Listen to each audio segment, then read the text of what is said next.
So how's everybody? Sorry I didn't show up last week. I didn't know if anybody was going to be here, and I ended up being busy with Halloween and stuff. So we'll catch up this week, right? And just open the obligatory. The lady's going to bring down some dinner. I tried to do a little sriracha heart, but it didn't come out. The missus is the best. So I'm going to eat a little bit with you guys. Hopefully that's okay, because it's dinner time. Thanks, babe. Oh, welcome. All right. Cool. So, what do we got here? Liam, Octavia, Sherwin, B. Elijah, Jocelyn, Thomas, Liam, Chainmail, Sherwin, Taylor, Joe, David. Everybody here. Epic. So, hopefully you guys don't mind if I have a few bites every so often, just because that's what you gotta do, you know? Sometimes you gotta eat and run, or eat and film, however you like to say it. Yeah. Bam! Nailed it. Cheers!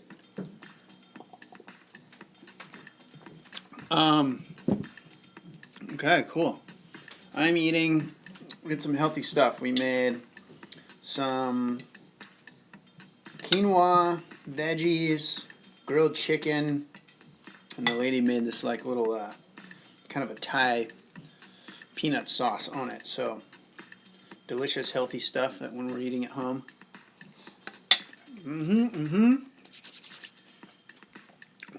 So what do you guys do for Halloween? Anything fun?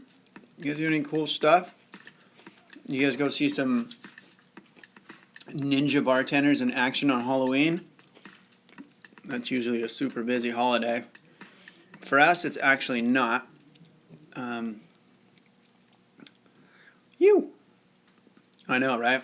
Octavia. Thank you. I'll let you say a prayer for me.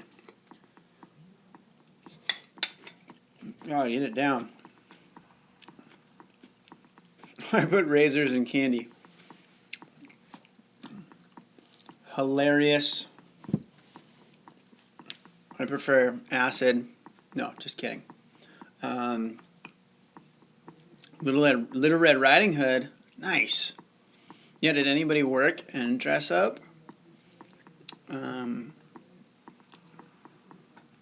Sweet. Thomas Herrera, what are we talking about tonight? Whatever you guys want. This is just kind of an open format each week. One thing I did want to do is open up my playlist so I can send people to them when they ask questions that can be answered themselves. Yeah, it's just kind of an open format. Whatever you want to do, you throw up questions, and then I go on tangents answering those questions for you. And luckily, y'all like it because everybody keeps coming back. My man, Joe Martra. And so, yeah, I mean, we usually talk about bartending. Tends to be this normal topic of discussion. However, we can talk about whatever you want. We can talk about food. We can talk about beer. We can talk about putting acid on candy for kids.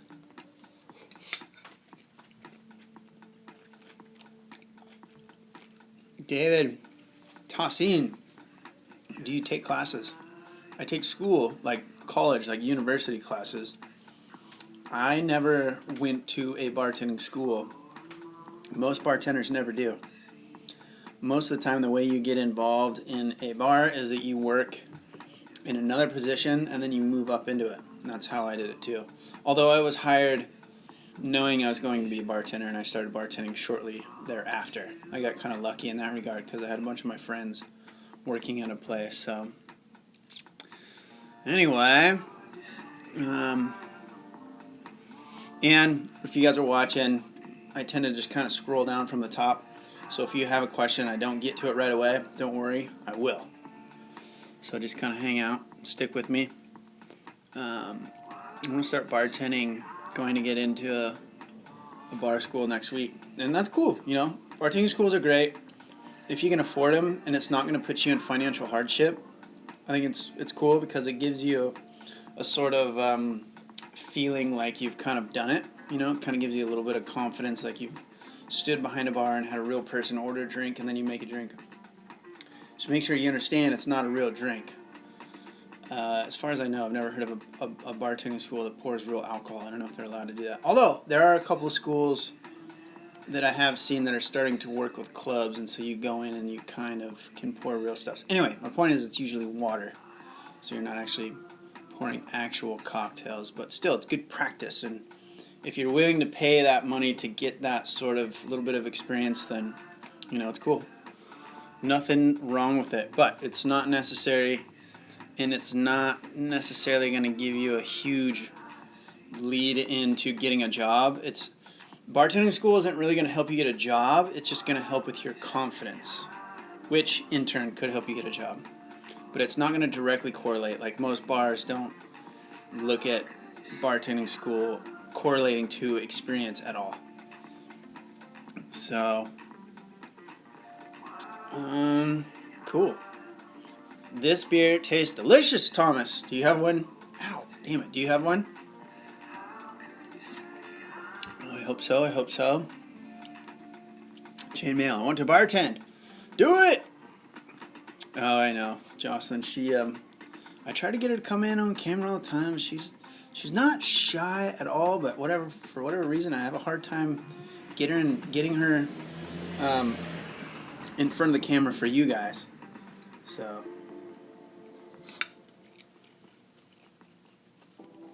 trying to take big bites. Sweet. Yep. Stella's my jams. Whoa! Holy shit! Just got a bunch of questions popped up here. Hold on. What do we got here? Oh, Sherwin was sick on Halloween. That's all right. Probably just saved yourself a hangover anyway, and spending a bunch of money, so it's all good. I didn't even really end up doing anything. I wasn't really sure, and then got sidetracked on schoolwork stuff, and that's why I didn't. I think it went out for a hot second, and that was about it. Cool. Yeah, just kidding. Not really putting acid on. Candy for kids. I do like to dress up. I have a couple of costumes that I rotate through. I think I talked about this the week before last.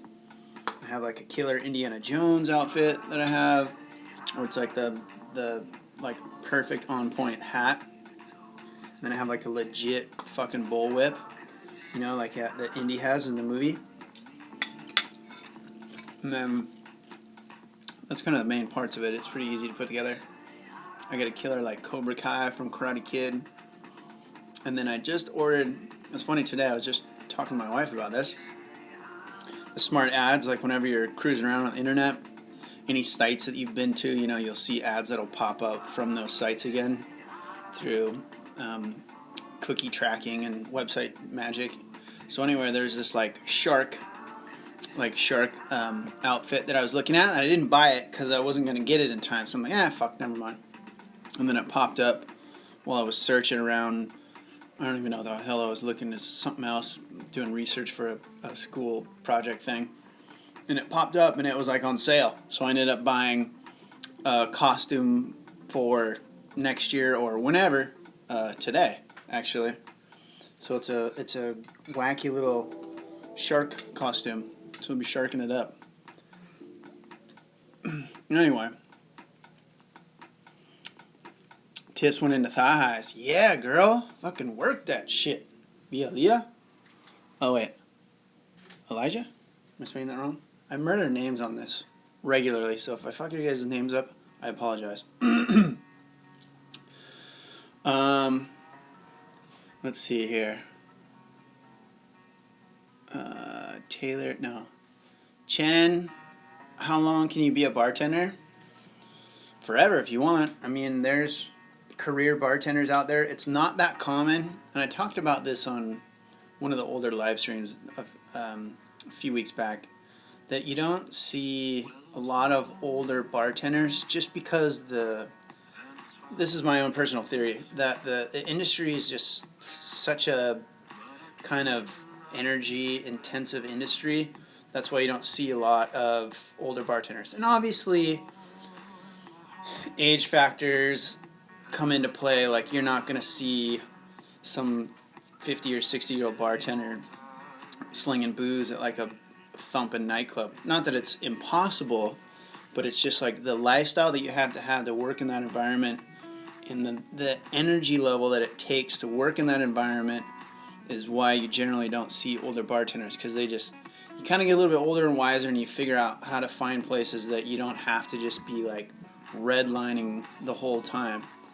And you can still make a decent amount of money, especially if you're working into like higher end places. So you'll see long time working bartenders in like high end kind of fine dining, hotel hotel type situations, or like resort type situations, like more corporate gigs where there's a little bit more of like a upward mobility opportunity where you can move into like an actual like corporate gig beyond just the service industry within that business.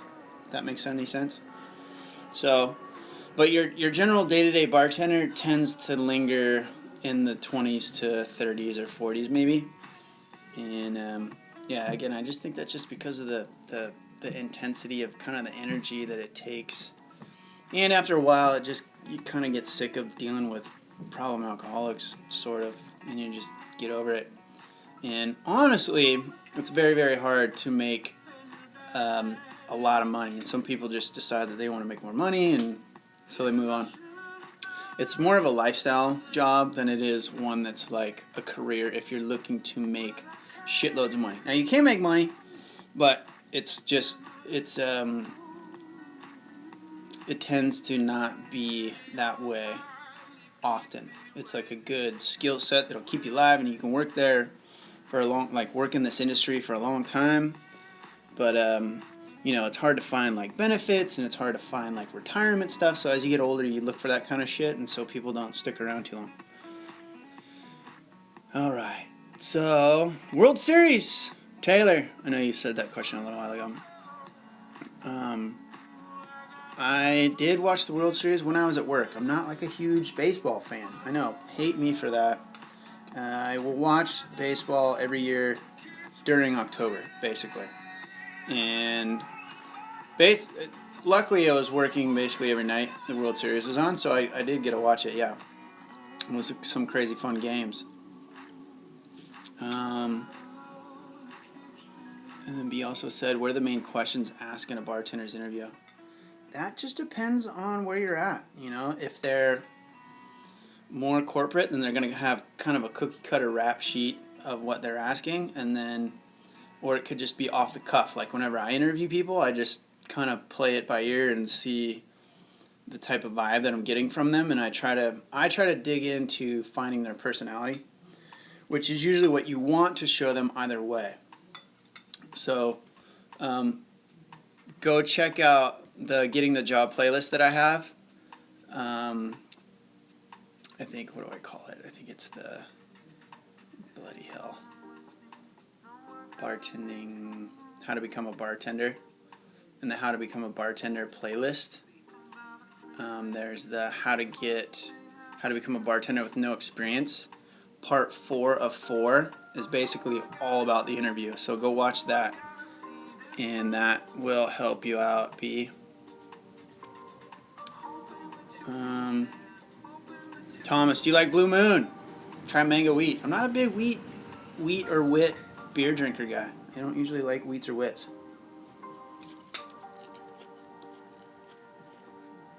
Just my personal preference again. I like real simple lagers. Yep, there you go, B. Part 4 of 4. That'll help you a lot. Right on. Cool. So, Chainman wants to know if you could have one last drink before death, what would it be? That's a tough question. I've never had anybody ask me that. Knee-jerk reaction is just a shot of tequila and a beer. Probably. I don't know if that's super exciting, but just kind of like do it like, who's the comedian? Do it like, damn it, I'm trying to think of the movie, the scene where Chevy Chase in Caddyshack, I think, where he does a tequila shot and he's like hooking up the hot chick, and he puts the salt on his hand here, and he like snorts it, and then takes the shot of tequila, and then like squeezes the lime in his eye or something like that, and then chug a beer. I would do something ridiculous like that.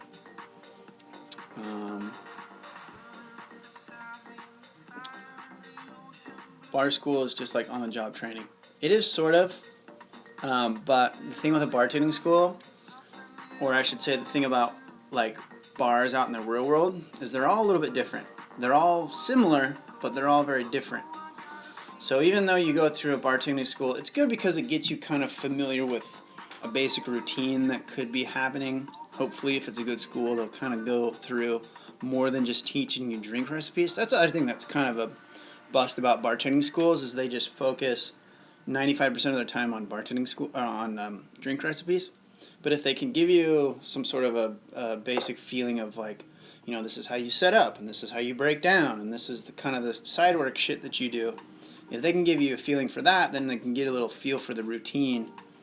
But otherwise, you're going to go through, and even if you're even for me, like even if I go to a new bar, they're going to train me on the standard day-to-day. This is how we set up. This is how we prep. This is how we close and clean. This is how the computer works. So, again, it's this job is more what they're hoping that you bring in is just a real easy-going people personality, and that you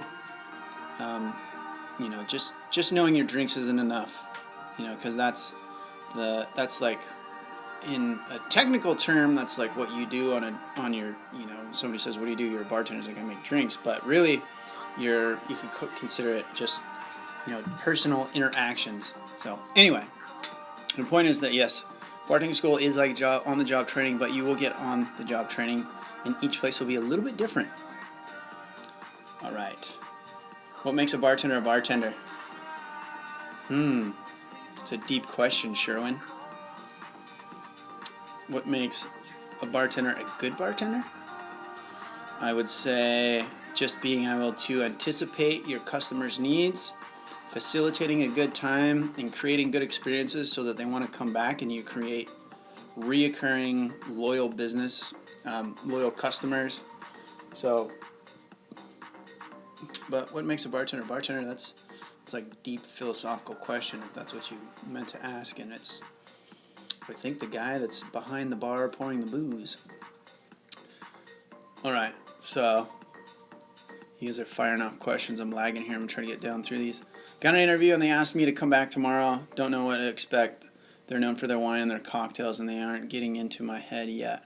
Yeah, so do research about a company. Like, if you're going to go for an interview, and this is true for anybody watching this, do some research about the establishment that you're going to. Try to get the story. Try to find out who the owners are. How long have they owned it? Like, what is their past? Why are they there now?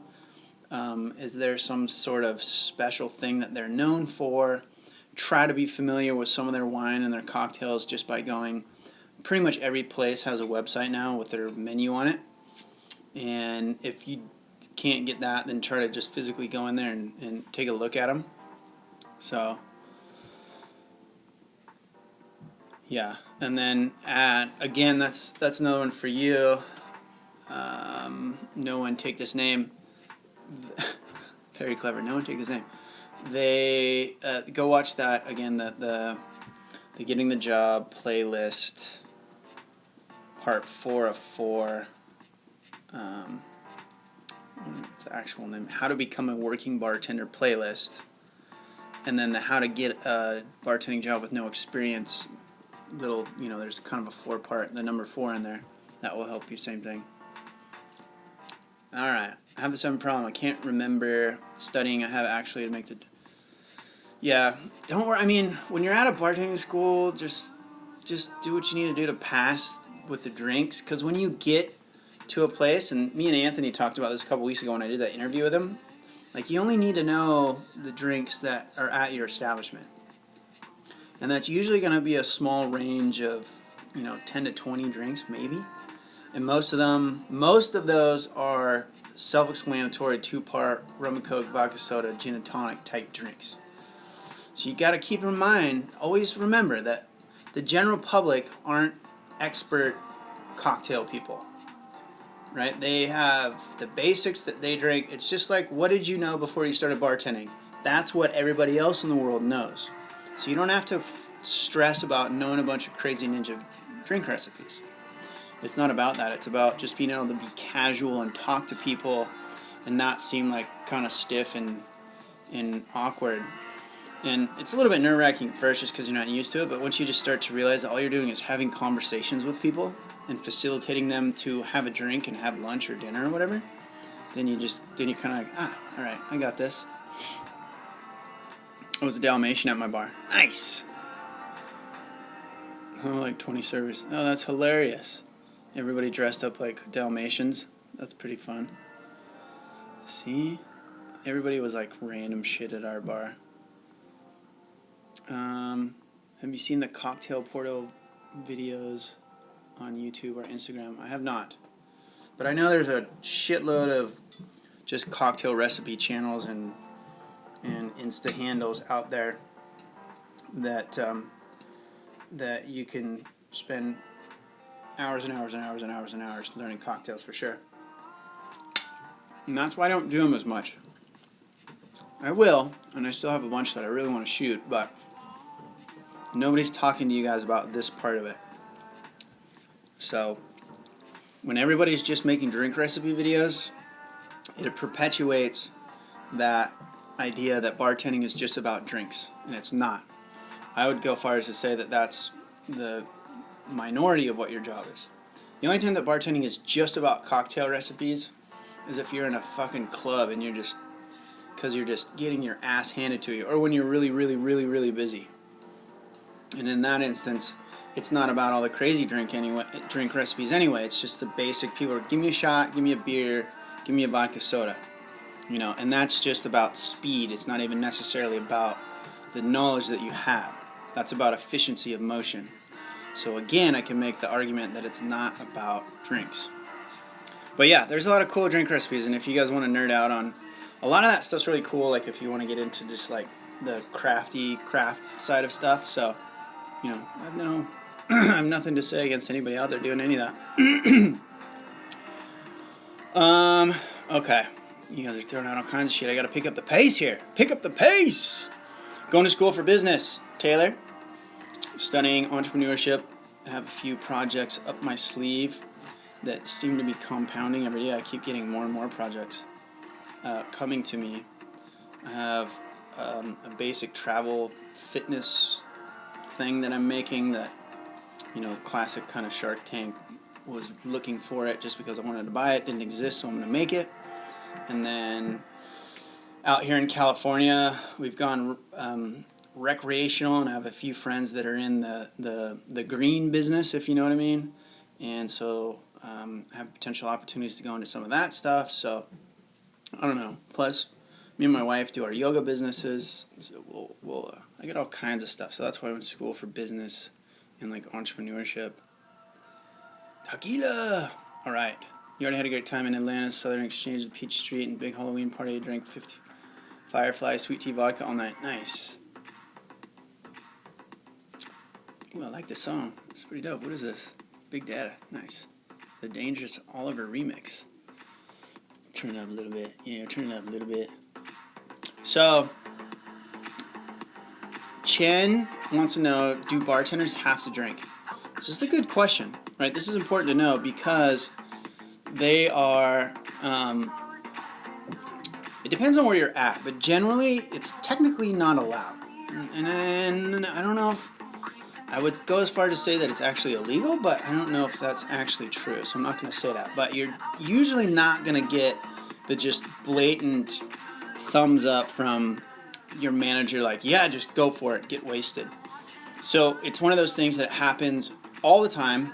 Every bar I've ever worked at, every bar I've had friends work at, it's going to be more strict at corporate places. And it's just kind of one of those unspoken rules that you're not supposed to, but it happens all the time. Do you have to drink? Definitely not. And if you don't want to drink and people's insisting, I just say stuff like, oh, I have cameras, they're watching me, I can't. You can say, I can have it later if you want to buy me one, and you can put it on their tab and say like, hey, I'll have it when I get off from my shift, when I'm allowed to, but I can't have it right now.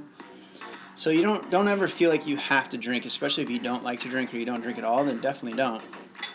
And you can just straight up tell people, it's like, I don't really drink, Say like, I've had my party days and I don't really drink anymore, and that's totally fine. So,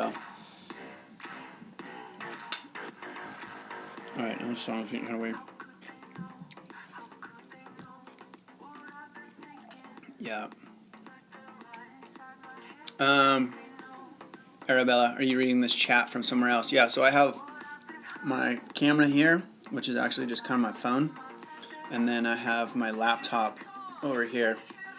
Because the first few times I did this, I was trying to like scroll on my phone, and then, questions were flying by, and I only got to like 10% of them. So with this, I have my computer open over here, so that's what I'm staring at. So that way I can get all of your guys' questions. I see every single one of them. And unless I'm just really stupid, I'll, try to hit all of them. Okay. Taylor wants to know, are you getting bored with bartending yet? How long have you been bartending? I've been bartending for over 15 years. And it's not that it's getting boring. It's like I was talking about earlier, the thing for me that weighs on me at this point in my career is just dealing with problem drinkers.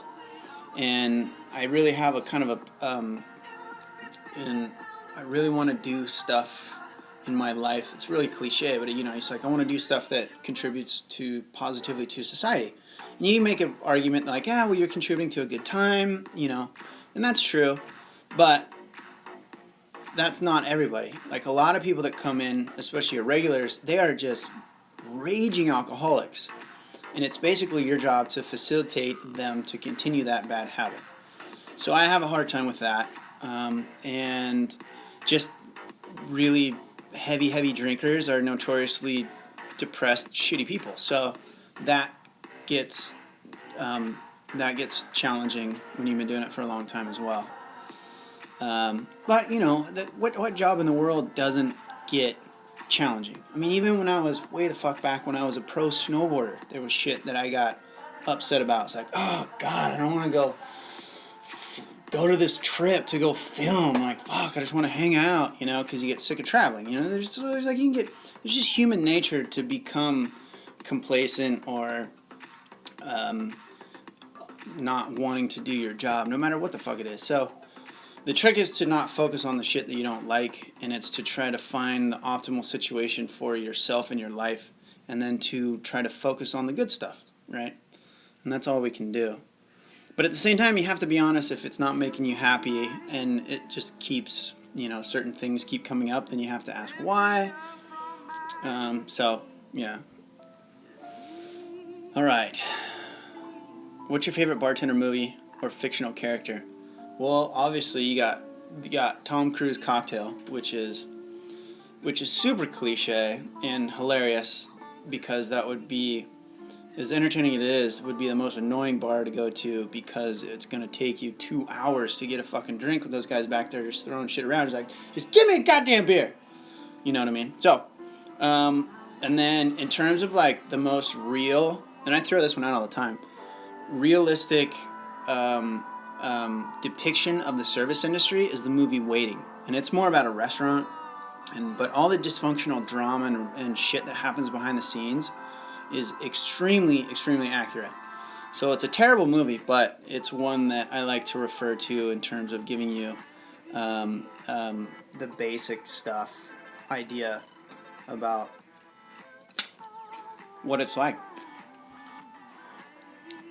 Yeah, reading the chat. Thanks, guys. Whoa! Jim, these things keep jumping out. Let's see. Lucas, what up, buddy? Just like John chiming in. Somebody said, I want to black out. What would you serve them? No, of course not. You can serve somebody up to the point where they're visibly intoxicated, and then you're supposed to stop. So do not continue to serve somebody if they're just like slurring and falling out of their seat, because if you do overserve somebody, and this changes state to state, but if you overserve somebody and they're wasted and they leave your establishment and they drive home and they smash and kill somebody on the way home, it is possible for them to come back to us because we overserved them, and we can be liable for a certain amount of the damages, either actually due time, for reckless endangerment, or whatever they want to call it, and then, or you can be liable for civil damages, meaning like money.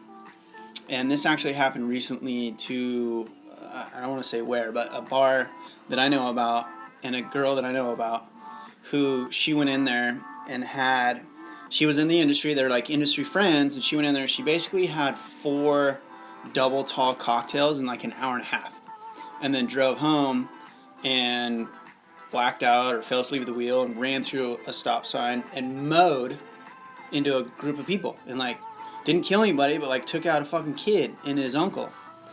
And that has shaken down to, she got 12 years in jail, and the bartender that served her all of those, because it's all on camera, I haven't heard what it is, but he's going to be liable for like well over 6 figures worth of monetary damages. I mean, we're talking like, I think $250,000 that's going to be. Cocktailing is an art in certain context of the right establishment. There's nothing wrong with having an appreciation for the art that you're doing, making drinks, but really all we're doing, dude, is making drinks for people. We're making booze. That's like a 5-star chef turning his nose up to the guy that makes tacos at the taco stand. It's all the same thing, and all you're really doing is making food for people and making sure that they eat. So it's like, depending on what they want, yeah. So I just, it's like, there's no need to look down on those that don't take it to that level of passion, right? They're still doing a good job. Alright, so collaborate with Tipsy.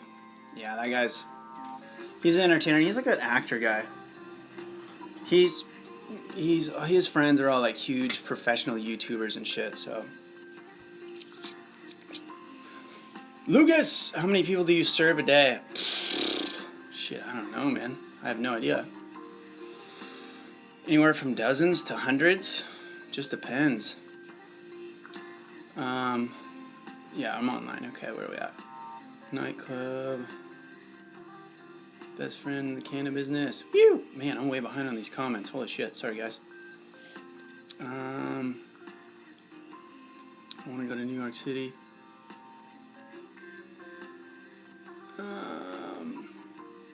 Sorry, guys. I'm trying to catch up here. And that's cool. You guys are chit-chatting back and forth. So I can go over some of these that you guys are talking to yourselves. Second interview. Awesome. I know. Bridget Baker. Started 10 at 4 years old. 0 experience. Real personal. Yep. Nobody cares. It's all about just being cool and being personable. How to build your confidence as a bartender. Sherwin. Just kind of practice and repetition, really. It's the same with anything. It's like, how did you get confident driving? You just got to practice and do it. I think the key is to just remember that all you're doing is facilitating a good time.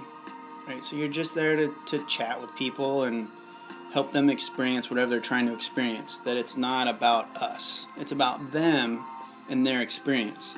And so I think when you're nervous is when we feel like it's about us and it's on us, but it's not about us. It's about them. It's like when people ask me, it's like, what's your favorite drink to make? It's like, I don't really have one, really. I mean, I make ones for myself or something, but like my favorite drink is whatever they want, So it's confidence. A lot of it will stem from just realizing that it's not about us, it's about them. And so when you can just learn to focus on them, then it makes things real easy. All right. Yeah, trying. You know, trying to live the, thanks B, just trying to live the good life. Once upon a time, used to write for Airwalk, Dragon, a couple other like small clothing companies at the time. Like Airwalk and Dragon were the main ones. Airwalk used to make snowboards back then. Pro skater Peter Beachy, I've heard of that guy. I used to skate a lot. Now I don't really skate that much anymore. I skate a lot actually. I still skate a lot. I just don't skate like go to the park and try to get rad anymore. I use it as like a cruising, you know, I'll intentionally kind of park down the road if I'm gonna go somewhere. And just kind of keep my feet familiar with a skateboard. So management's terrible. Yeah, it sucks if your management sucks. There's not really a lot you can do about that. Chainmail. So we'd like to create a bar in the middle of the ocean just to lose the drunkards at sea. Yeah, that'd be one way. It's like, you gotta keep them in line. Don't be fucking up. We're gonna push you right off the edge here. Okay, sweet. I think I caught up to everybody, so now I can almost, for the most part here. Prison? Who went to prison? I missed that comment. Or did I say prison? I didn't say prison. I've never been to prison. Oh yeah, the person. Yeah. Okay. Sorry. See, I'm so far behind on these comments. I don't even remember what I'm talking about.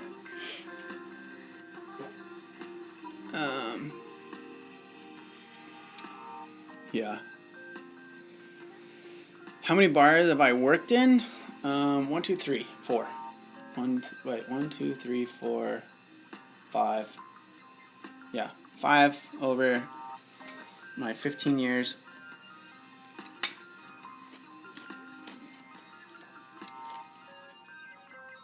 One high end, 2, like one nightclub, another one that's like sort of nightclubby but same like super high volume, and then 2 restaurants. And I currently work in a restaurant still. I call it a restaurant attached to a dive bar, because it's not a dive bar, but it's that clientele type, you know, heavy drinkers. They're coming in looking for a good pour, and they can get kind of rowdy. So, One Way Studios, what's up, brother? Any favorite cocktails or whiskeys? Old fashioned, love that one. I'm not a whiskey connoisseur per se, so my depth of knowledge about whiskeys isn't super broad, but I do like some good old Maker's Mark. That's and then I have my father-in-law is a Scotch guy, and I don't really like Scotch, but he drinks some really nice shit. And so like Christmas or Thanksgiving, you know, on special holidays, he has a couple of like 25, a 40, and like a 50 or something, crazy bottles of Scotch, and he'll pull those out and we'll sip on those. And man, I'm like I said, I'm not a Scotch guy, but that stuff is very drinkable. So I'm sure if you were a Scotch person, that shit would be like butter. I'm not into that like peaty, smoky, it tastes like a leather boot to me, Scotch flavor. Cool. B. It's true if you're personable, people will tell you exactly how they want their White Russian. Yeah. You know, so you can always ask people. That's other things to not trip about drinks, is you can just ask them how they like it. I talked to a bartender. 095. Talked to a bartender, one of my favorite places. She knows a lot about the production, all the small details in creating different forms of alcohol. Is that necessary? Not necessarily. I mean, it's cool. It's like not. It's I wouldn't call it like a prerequisite or anything, but it's just good to know. The more you can know about your craft, the better, right? And that's always the argument of the of all the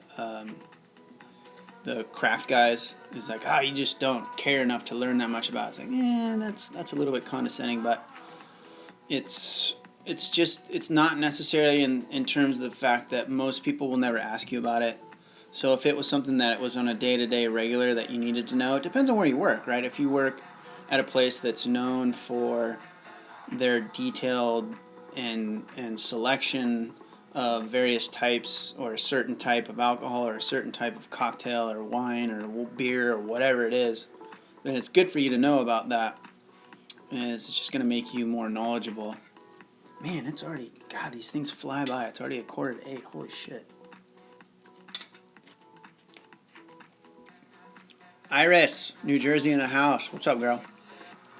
Bridget, one question is, how do bartenders wind down and sleep into the day? I'm so sleep deprived. Yeah. So, Bridget, that brings up a good point. That's exactly why I never stayed in the nightclub business.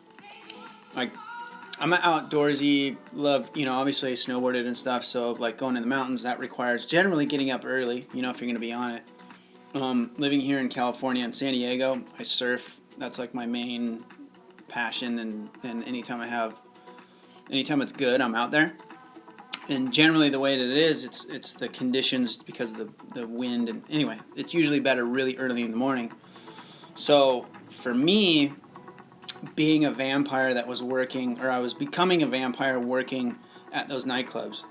And I can remember specifically there's this one place that I actually was helping to get going when they first opened. It was this place that was like nightclub slash like sort of restaurant, hipster bar, I don't know how you would call it. It's just kind of one of those modern Rotwood, hipster spots that is, but it also gets like pumping nightclub status style late at night. And there was twice in 1 week where I saw First Light leaving to go home, and it was just like, nope, I can't fucking do this anymore. Because that's the thing, is like you completely have to switch your schedule so that you are basically getting up at 3-4 in the afternoon, working all night, and then going home and going to sleep at 4 or 5 in the morning. So it's one of those things that if you have stuff during the day that you need to do, you're going to be really sleep deprived, or you just need to learn how to shift your whole sleeping patterns back. And it kind of fucks with you, and that's why that's the other thing, is that you don't see more mature people in those types of roles, is because they just realize that it's really hard on your body to live that way, because we have a natural what's it called? Circadian rhythms, circadian clock, something like that. I don't know. Putting my foot in my mouth. But there's basically, our bodies have a tendency to want to be awake in the day and sleep when it's dark. So when you fight that, it can do weird shit to your body. Sam Beltram, do you know any 18-year-old bartenders? I think Texas you can bartend at 18. Not sure. I know there's a couple states that are like 19, 20. Maybe 18. It's hard to get a job as a bartender at 18, even though it's legal in my state. Oh, okay. Well, there you go. Yeah, it's going to be hard being that young. And that's where you got to look to just start in another position and move up. Pay your dues. Try to get in as a bar back, especially if it's a busy place. Because a lot of times the bar backs will make decent money. I mean, raw generalization, but a lot of places that I've seen, right, at least around here anyway, barbacks will get 2 to 1, right? So if I make $100, that means my barback made $50. If I made $200, that means my barback made $100. So if you work at some busy places, you can still make some pretty good money, especially for an 18-year-old. That's great. Working as a barback, but just try to just get into any position. Don't hold out to become a bartender. Like if there's a place that is like, would be an epic bartending spot, but they don't offer you a bartending gig, but they said that they would hire you as like a busboy or a barback or whatever, then take it. And then once you're in there, then you just do the jobs that, just be a good employee, basically. In the service industry, all you got to do to be a good employee is just not be a fucking derelict. Like just show up and do your job, be happy and positive, help other people, offer to help outside of what your role is. And then if you can do that, you will be a very valuable asset to any establishment.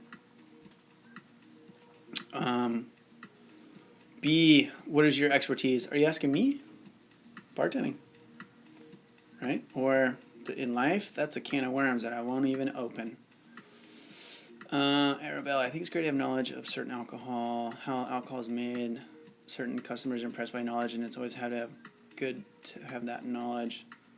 Learn most of that from this channel. Cool. Good. Yeah. Yeah, it's always fun to be able to answer those rare questions when they do come up. But I don't want people to feel like they have to know that stuff, because people think like, okay, well, I'm not going to try to go get a job yet because I don't know that stuff, right? So that's what I don't want to discourage you guys. Like, you should never be discouraged from, like, you should always be willing to start bartending from knowing absolutely nothing, because it's such an easy job, really. I mean, once you get into it, it's really, really simple. And again, go listen to that interview that I did with Anthony a couple weeks back. He talks about that. Like, I asked him, like, how many drinks did you know before you started your first shift? And he said 0. So he didn't know anything. It just kind of fell into his lap. So any of you guys that have actually worked on learning something before, you're going to be way ahead of most people that are starting out in this industry. But don't, like, limit your chances to start working because you don't think you're ready. There is no ready, right? Especially when you're starting out with no experience. It doesn't matter. Take any job you can get.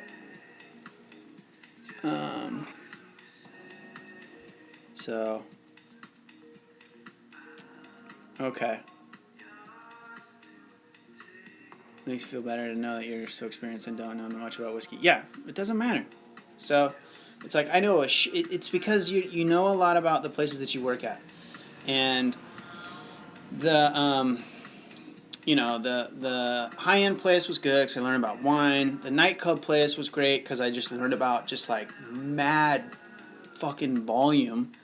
But you don't have any time to interact with people, so they don't ask you any questions. It's all basic like shot, beer, vodka, soda stuff. And then both of the restaurants that I worked at have both been Mexican places, just randomly by chance.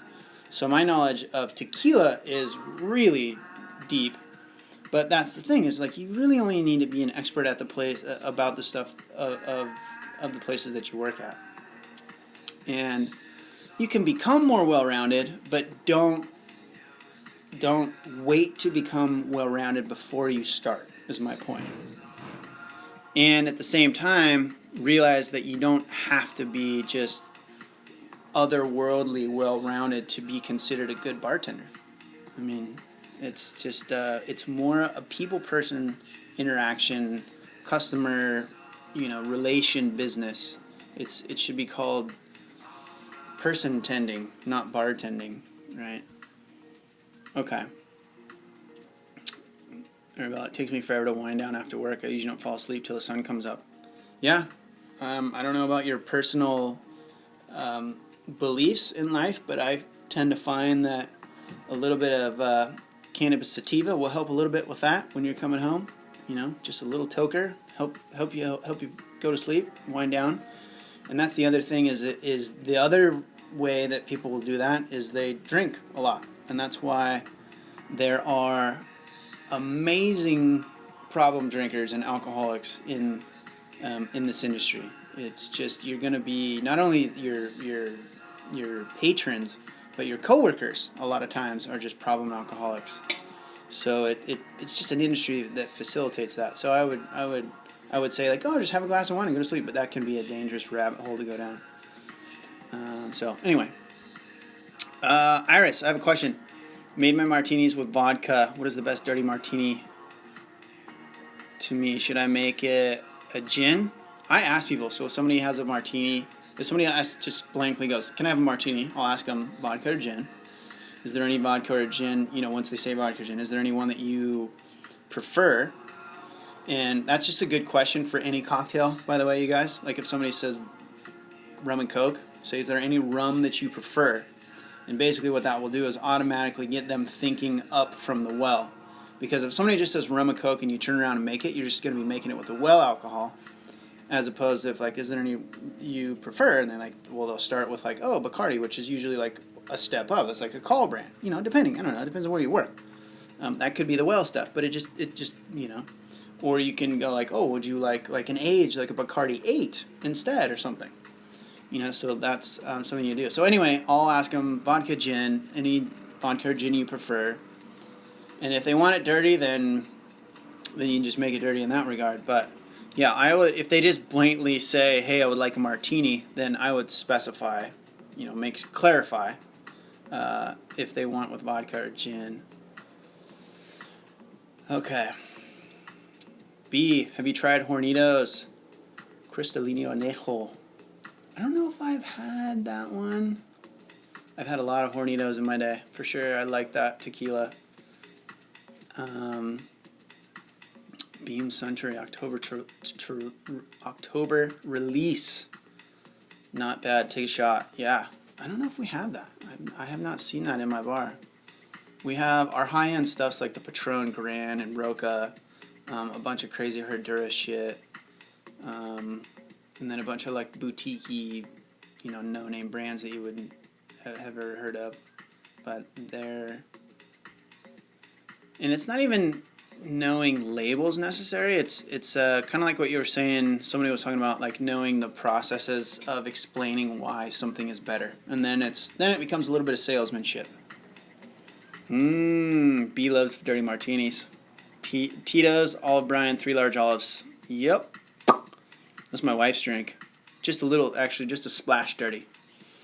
She likes the Tito's dirty, just a splash dirty, with blue cheese stuffed olives. And the blue cheese stuffed olives is what she really likes. She'll preface ordering a martini with, do you have blue cheese stuffed olives? And if they do, she will. And if they don't, she won't. Vodka, dry vermouth, olive juice. But some don't like it. Is it better with gin? I would say to go light on the dry vermouth. Like put it in there, swirl, and dump it out, if anything.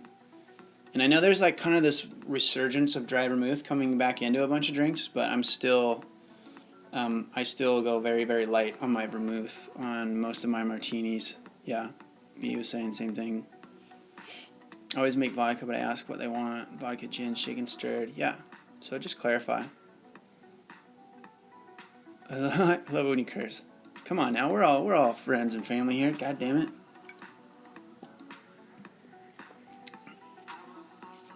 Yeah, just stick with it, B. It's you just gotta keep pushing. And the other thing is, try to maybe start doing private party gigs. I mean, shit, it depends on where you live. Like if you live in a big enough area, private party bartending can be a better gig than working in an establishment. The money's better. If you build up a book of business, it's like low stress. Generally, right? You can get like a crew of people working underneath you, so you can get them working for you, so you're basically like cloning yourself. I know a lot of people that's so far outside of the box that people don't really think about it, and they just kind of don't really take heed my advice on that. But I mean, really, if you live in a big enough metropolitan area where there's enough people around, which is most of, I think 80% of the world's population lives in suburban areas, or metropolitan areas. Okay, Iris, mostly dirty martini, recent network that don't get the option. Just go to the ticket, but bring it back. Okay, you can try them with gin. I would say that actually most martinis nowadays are made with vodka by default, so that again, this just depends on where you're at, but usually if someone just blatantly orders a dirty martini, they're probably expecting it to come with vodka. But if you make it good, it should taste good, and it should taste good either way. So yeah, no harm in just kind of playing around with it. Yeah, if they like it really salty, then they'll just say like extra dirty. Star Spangled. Where do you feel is the best place to start working? For example, would a sports bar be easier than a nightclub? Yes, definitely. Nightclubs are going to require the most experience. They're going to be the most competitive to get into. They're going to be the most challenging in terms of the hours that you're working. They're going to be the most difficult to make it's hard to work more than like a couple days a week at nightclubs, because usually like a couple there's like this nightclub will go off on this 1 or 2 nights a week, and then this nightclub will go off 1 or 2 nights a week. So it's hard to piece together, you know, like there's rarely nightclubs that are just like thumping 6 or 7 nights a week. You know, outside of, I'm trying to think, even Vegas clubs aren't all like popping off every single night. You know, they'll kind of have like 1 or 2 or 3 big nights a week. So that's the other thing with nightclubs is it's hard to it almost forces you that you have to have a couple of spots that you work at, and then you have to start juggling schedules between 2 places, and if you don't have a lot of seniority, then that becomes difficult. So that's just another reason that it can be, you know, I know that's the kind of the kind of holy grail that people tend to look at when they're first starting out for bartending, but it tends to not be as much trouble as it's worth. So let's see. All right, it's been so busy. Servers never do. Oh, okay. You guys are talking about the martini thing. Okay. Iris told to add triple sec. Do not put triple sec in a martini. Definitely not. That's a bad idea. Jose. That is not right. H-O-Z-E. Jose? Jose? I'm just going to say Jose and fuck that up. I'm sorry. Sharma. What does a minimum age to be a bartender? Depends on your state. You got to look it up on your state. Some places are 18 and 19. Most in the United States, most states are 21. Okay. All right, Chainmail. Thanks for stopping in. Shaka to ya. I'll see you next week. It's already 8 o'clock, so we're gonna start winding this down sooner than later anyway. So, thanks for hanging out. Hey, blue cheese olives, yes. B. Again, I have a whole playlist. That same how to become a bartender playlist. I have a video in there called How to Become a Bartender in 48 Hours. That video is specifically about how to get into private party bartending. So go watch that. It talks about like how to come up with a plan, how to identify the area that you want to go into, and then like kind of how to get started, and then tricks that you can do at the parties to get more gigs, because you kind of really just need that first one. And then if you do the cool stuff that I show you in that video, it generally opens the door for subsequent gigs from that first gig. And then you just kind of get the ball rolling. Ron Neary Jr., what's up, my man? On average, how do peeps generally make a typical night at a private party? Well, like how much? I think you're asking how much do they make. I tell you guys to shoot for $100, right? And you can get whatever you think you can get. You know, I've had some past students that when I was actually working at the actual bartending school, we had a couple of girls that were very easy on the eyes, we'll call it, and they were working. You know, they told me, her and a friend, I think there were maybe 2 or 3 of them, and they did this huge frat party, and I think they paid them $1,000, like total. So that means they either made 500 or 300 a piece. If there was 300, they made like 330 or whatever, and if there was 2 of them, they made 500 a piece. So I just like, you can, whatever you think you can get, then. But I tell people to try to shoot for $100. You know, and that's pretty standard. That's kind of the number that I found. That's sort of like what people are looking for when they're doing the private party gigs. For stuff like weddings, those tend to be a little higher end.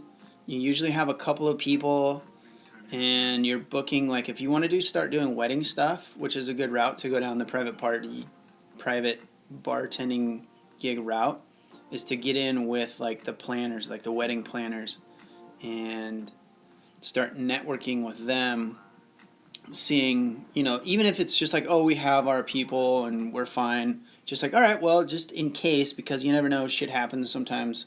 Somebody shows up with food poisoning and they're, they can't work or whatever.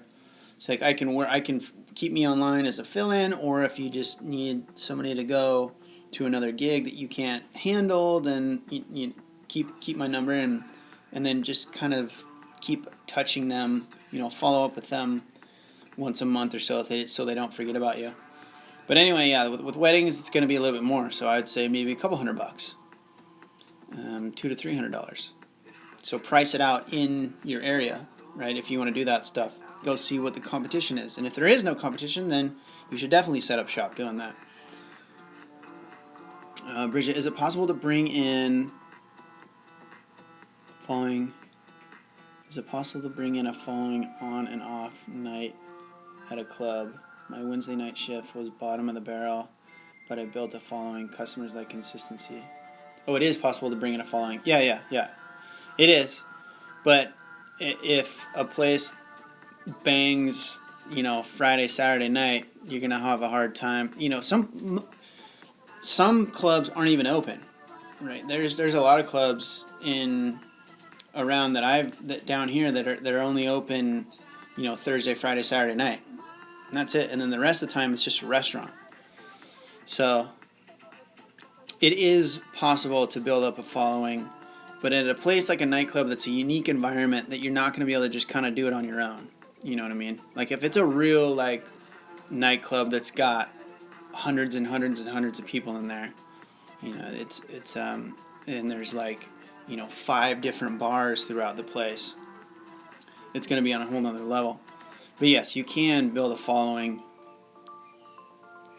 Stewie, what's the music? I don't know how long ago you asked that question. This is just a Bob Moses Radio Pandora channel. I think this is Rufus Du Sol, Unforgiven. If this is the song that's still on, I'm a little behind on these questions, but Taylor, yeah, of course, girl. That's why I'm doing these. Get you guys all dialed in. A bartender I work with in Arizona said that her cocktail waitress made $36,000 a month. I'm trying to do the math here. That would mean that she's making $1,200. Wait, is that right? Am I doing that math right? And she's doing 360. Wait, here, let's go like this. Let's go. What does that equate to? I don't know if I buy that. 36,000 divided by 30.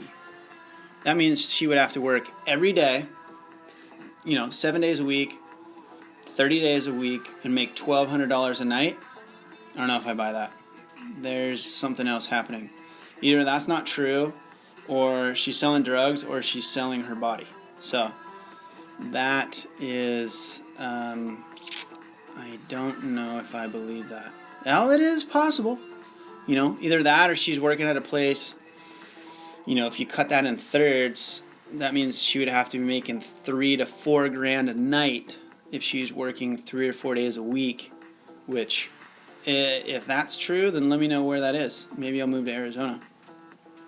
But I have not heard, that makes Vegas club money look stupid. High-end banging nightclubs in Vegas that's that kind of money, but just, on a few nights a week. To do that 7 nights a week for a month straight, I don't know, man. I'd have to see the paycheck stubs to believe that one. Alright, later, Iris. Awesome. One of my friends is a wedding planner. She asked me once to bartend a gig, but I was so busy at the time. Yeah, dude, take it. Scottsdale. I don't know, man.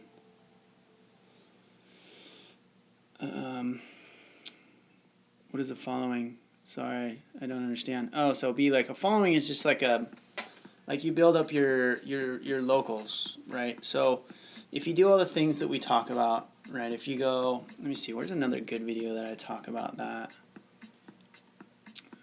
I think if you look on the other playlist that I have, maybe the working bartender playlist, I think, let me try to see here. Yeah, I think the working bartender playlist that I have, let's see. Maybe I don't have a video on that. Shit, okay. I have one, no, that's not gonna, bartending, let's see. I'm trying to think, maybe I should do a video on that. I know I've like kind of alluded to it in a few videos, but I'm not going to tell you to go watch all 200 and something videos to try to piece that together, so I'll make a video about that. So that's good to know. But basically, a following is just like if you are consistently creating relationships with your customers, they start to get to know you, you start to get to know them, and you create like a friendship, basically. You just make friends with your customers to the point where they will start to figure out when you work, and they will come in specifically when you work.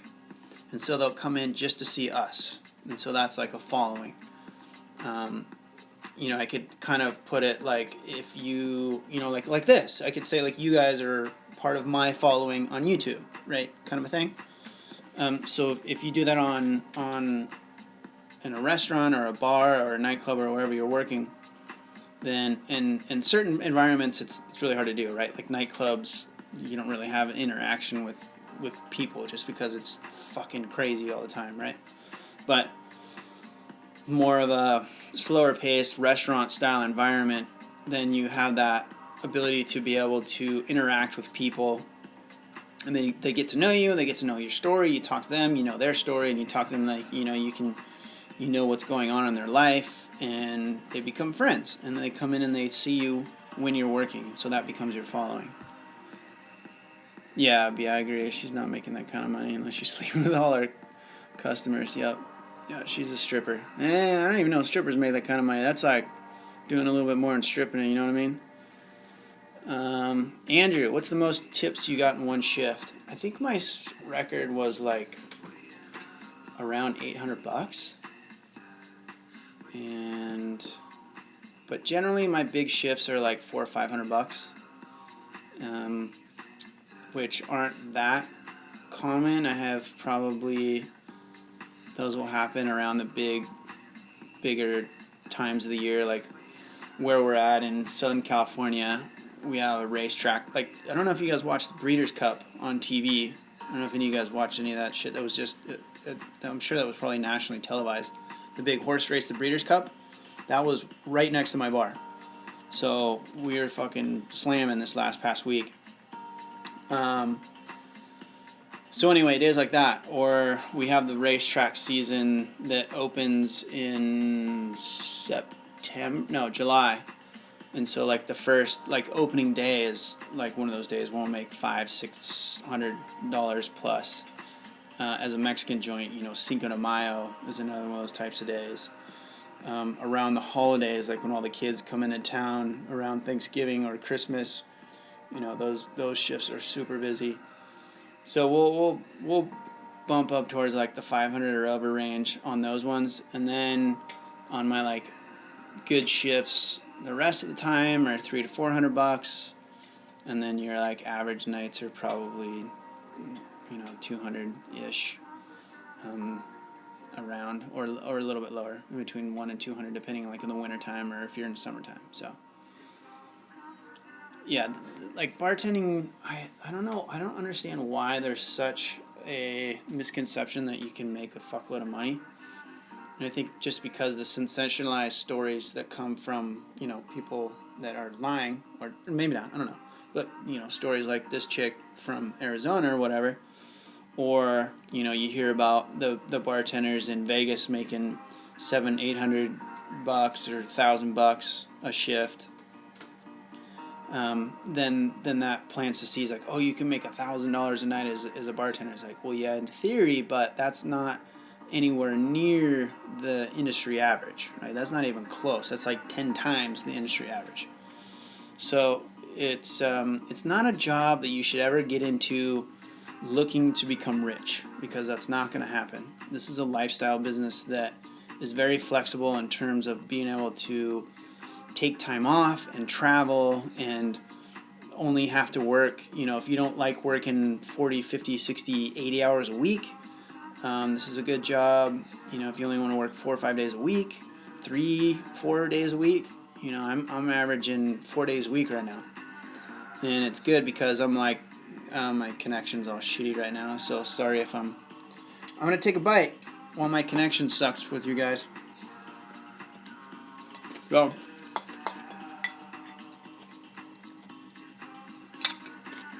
alright. But anyway, yeah. Don't get into bartending because you think you're going to make a fuckload of money. That's not the case. You can make a good living. You can make a living, but you're not going to get rich. Oh, yeah. Oh, you gotta get that. Stalkers all the time. Yeah, you can get stalkers. Most I made was 500. That's pretty good. That's pretty damn good. I mean, anywhere. It's $500 on a shift. I would say that's probably considered a solid shift at any bar in the country. How official are online bartending courses? Not very. I have one, and I just made it, right? So there's no... And that's why I say, and this is why people get mad at me when I say there's no such thing as a bartending license. And yes, I understand if you're in Wisconsin, you have to get a certification that they call a bartending license. I understand. But there's no such thing as a bartending license in terms of like a federally sanctioned criteria that they set up and test that you have to pass before you become a bartender. Therefore, and this is true for, and you can become accredited as a bartending school, but that just means that you've jumped through the hoops and you've created a coursework and that it has a certain amount of hours to it and that there's a testing element to it, right? So it doesn't mean that it's necessarily going to be official or whatever. So where do we go? Yeah, it doesn't mean it's necessarily going to be official. So same thing. Online courses are the same as offline courses. They're good to teach you some fundamental frameworks, but really nothing's going to prepare you and nothing's going to be seen as experience to a manager in an establishment until you actually do it. It can help, for sure, definitely, and that's why, I have one up there and it's, cheap as fuck, so it's like $17, so, alright. Annabelle, what would you do if your managers are total dicks to you just because total dicks to you? Shitty managers suck. There's not a whole lot you can do about it other than try to stay out of their way, try to figure out what their hot buttons are, and then not do those things so that they're staying up your hair. Basically, you just try to stay out of their way, try to limit your interaction with them, but don't intentionally try to give them the impression that you don't like them, because sometimes people that are like that, if they think that you don't like them, then they get off on going to push your buttons, and so they'll try to get into your face. So just kind of smile and do your job and try to stay out of their way, really. That's kind of all you can do. And if it gets bad and inappropriate, then you need to go over their head and tell somebody above them. Brian Davis, what do you think the best cheap vodka is? Shit, man. What's Tito's? That's not that expensive, right? I wouldn't call that cheap, but it's not expensive. So I'd probably throw out Tito's. B, I want to get rich. Don't be a bartender then, girl. It's not going to happen in this industry. Arabella, 150 a night. It's pretty good. Yeah, that's not bad. Rooftop probably makes 250. Yeah. Yeah, you can if you're working 5 nights a week. That's not bad. But yeah, that's why I did that video on like how much do bartenders really make. And I break it down like, I think if you average $80 a night, 5 nights a week, that's only $20,000 a year. Right? $80 a night. And I forget the numbers that I did in that, but I think to make $100,000 a year, you need to average $400 a night, 5 nights a week.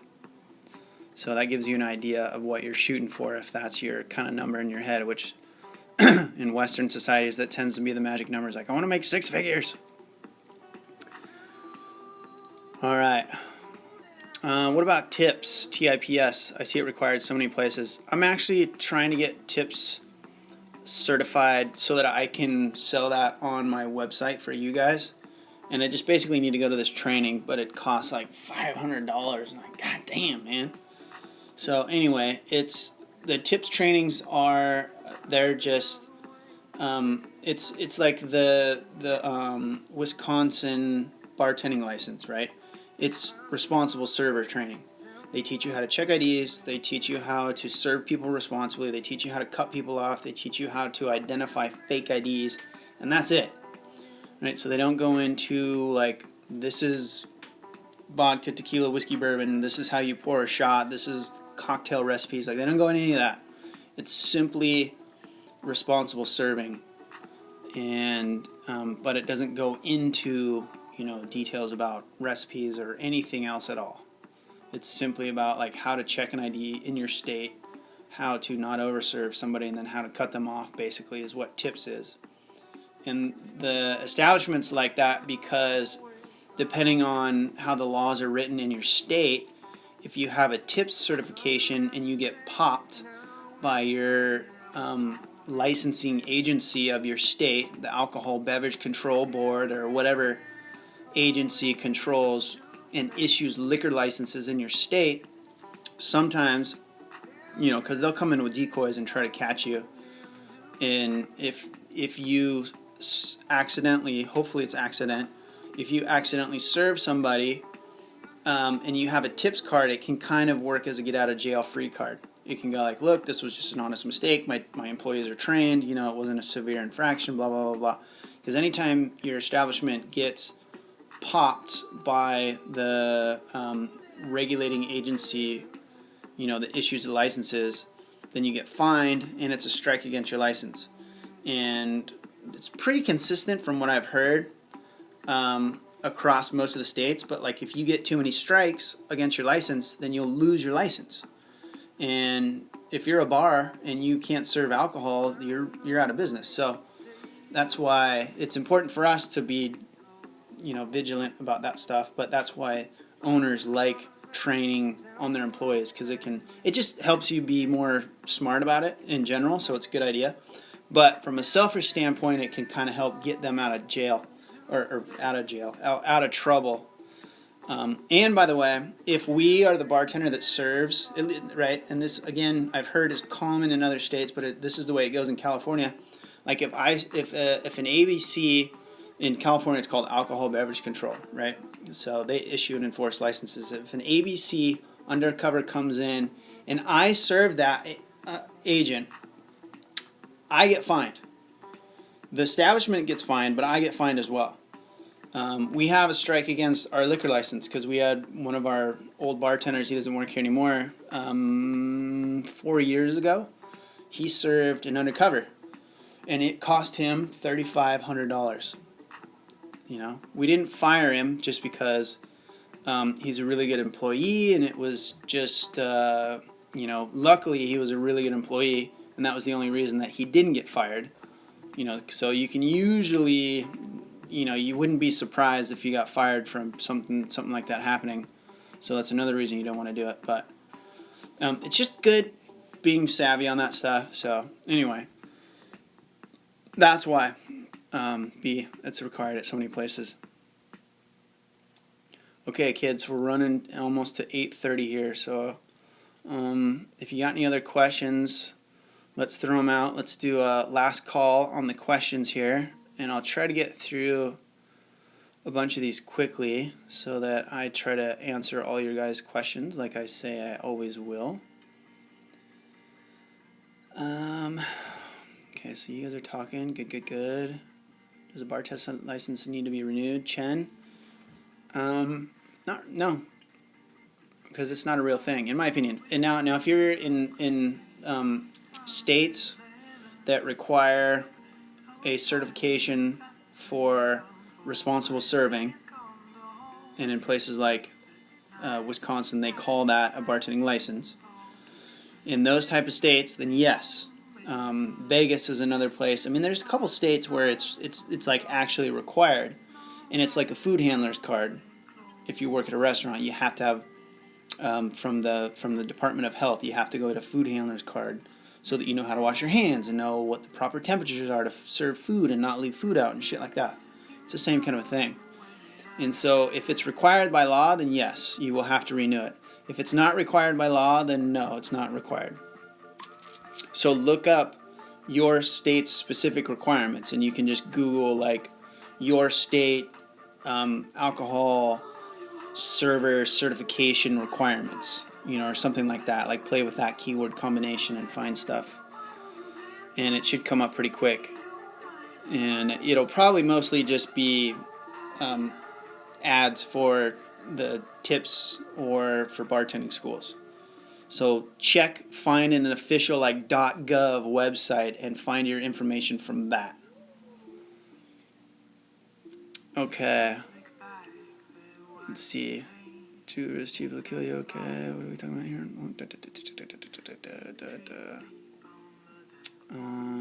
600 for my license and tip certification, and they gave me a card. Expires in 3 years. Many places require the cert. Whew, man. It's crazy that they fucking gouge you guys for that. Yeah, there's nothing required in ours either. Rhode Island, you can bartend without the tips card. Yeah, it's usually not required, like Joe was saying, but oh, you can't bartend without it. Yeah, okay. So like Joe's saying Rhode Island, right? Is that right? All right. You can't bartend without it. But even if it's not required, like in California, it's not like required to have a tip certification, but still a lot of places like to see it because of those reasons that I said earlier. Okay, I served in undercover when I was 15, and just running it for a bartender. I was a cook. Oh my god, it sucked. I felt so bad for the owners. Arabelle. Well, and that's not your fault, right? Because you didn't take the order. They just said, here, take this over to the person. It's the catch is like whoever they order from is the person that they go, hi, I would like a beer. Whoever they say that to, and they go, okay. That person that says okay or that opens the bottle, that's who's going to be on the hook. All right, Sherwin, peace out, my man. 11:30. Yeah, I know. Thanks for hanging in, East Coast people. I appreciate. Love y'all. And yeah, B, Stokey showed up. Next week, I'll be here again. Same time, same, as they say, same great place, same great time. Or was it same great channel, same great time, they used to say? Was fired for serving a mystery shopper. Yeah, well, was it like an underage person that you got fired for serving? Or did you just kind of not go through the protocol of what you were supposed to say? I hate places that do that shit. Like when they give you like, and I know why they do it. It's because they went to some business seminar that told them that this is how they maximize revenue. Completely ignoring the fact that this is a personal interaction business and that you shouldn't have some rote routine that's spit out to every single customer. There should be a couple of points that you can have people highlight, but don't make it a rote routine. Because I've seen places where they're like, here's the script that you need to approach every table with, and they're really fucking Nazi about it, and they'll do shit like send mystery shoppers in, and if you don't do it, then you get fucking fired, like poor Andrew. So that stuff pisses me off, as you can tell. This is just it's just a people business. It's not that hard. And I'm not saying you don't know. I'm saying that the owners that do that shit. Okay, DDB. Late to the party, man. We're almost out of here. How much is the average for the night? I'd say industry average is $100. Just if I had to throw a number against the wall, probably around there. Probably about $100 a night. Ice. Which whiskey do you prefer for the old fashioned? Anything that's decent, call brand or top shelf and up. I tend to drink. I don't drink whiskey a lot, but when I do, I just, Maker's Mark. I like that. I have a couple buddies back in Oregon that are big whiskey drinkers. Any of the good Bookers or I think that one's okay, but some single barrel, that's good shit. But I don't drink hard stuff in general at all anymore. I just tend to stick with beers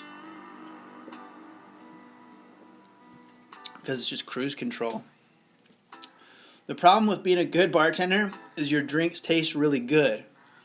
And if you're not careful, you drink them really fast, and then you get fucked up. So that's kind of really why I stopped drinking the hard stuff, is just, those hangovers will get to me. I don't like drinking too much, so that's why light lagers are easy on my head. And it's hard to get really wasted. Although I pushed that fact last Halloween, because I like to, as you guys know, I like to drink like Modelo's and the like Mexican lagers. So last Halloween we went out, and I told my wife, and it was funny. It's why you don't ever say that nothing is possible, because then it'll happen, right? And I was talking about drinking Modelo Especials, which I love, and I was saying like, man, these things are great, and I feel like I'm never, like, I can't ever get wasted. I feel I can just drink a bunch of these and I'm fine. Of course, we went out Halloween and I was just drinking like Tall Boys, the Tall Boy cans, 22s, I think, 20s or 22s. And I had like 5 or 6 of them. Got fucked up. Screwed me all up.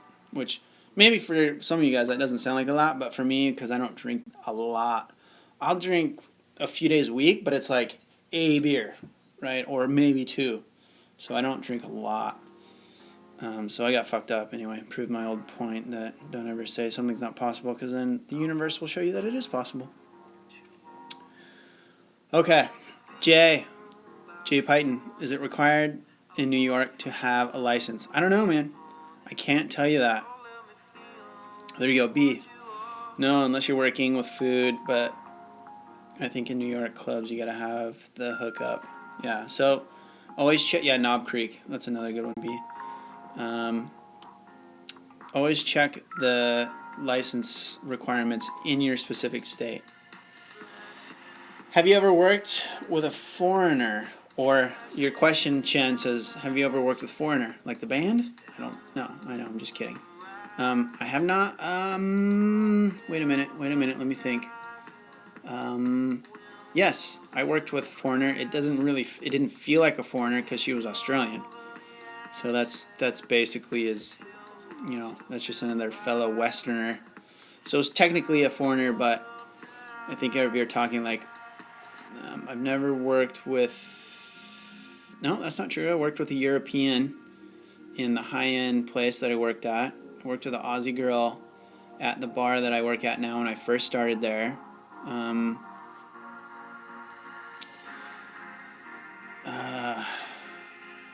Let's see here. And what else? I think that's it. So, yeah. See, you do know your shit, B. You're already working in the industry. What are you talking about? That's what I mean. Like, have faith in yourself, you guys. This is such a very simple job. This is such a very, it's more about people skills. It's soft skills, right? As the business world likes to call it. This industry is completely, from an employee, right? For us, from someone who's like a front of the house employee, it's completely soft skills, which just means it's all like personal action, personal interaction, being able to gauge the situation, being able to control your emotions, and being able to guide people through the experiences that they're wanting. It's not about how much book knowledge do you have. That's not what it's about. So if you know a little bit, you know a lot more than most. So there you go. All right, cool, you guys. I think we're gonna wrap it up there. Thanks for showing up. Stoked you guys were all hanging out, asking good questions, and make sure to go back and you can rewatch this. You can rewatch any of the old live streams and check out those playlists and videos that I was talking about for some of you guys, and start kicking some ass. Alright, crew, I will call it good there. I'm Jason. This has been making you a bartending pro. Thanks for showing up, hanging out, asking good questions. I'll see you next week, I believe. I should be here. Yeah. Trying to think. What's the? It's let's see, the 14th. Yeah. I don't think I'll be here. So I'll see you next week, same time, 7 o'clock, California Pacific Standard Time. So now our time just changed. So I don't know what the fuck time that is now on the East Coast. Are we now 4 hours different from you guys? 7, 8, 9, 10, 11. 8, 9, 10, 11. I think so. Anyway, so 7 o'clock Pacific Standard Time. I'll be here next Tuesday, and we'll do this again. All right, you guys. Thanks for hanging out. I will see you next week. Have a good week. Kick some ass. Make $1 million.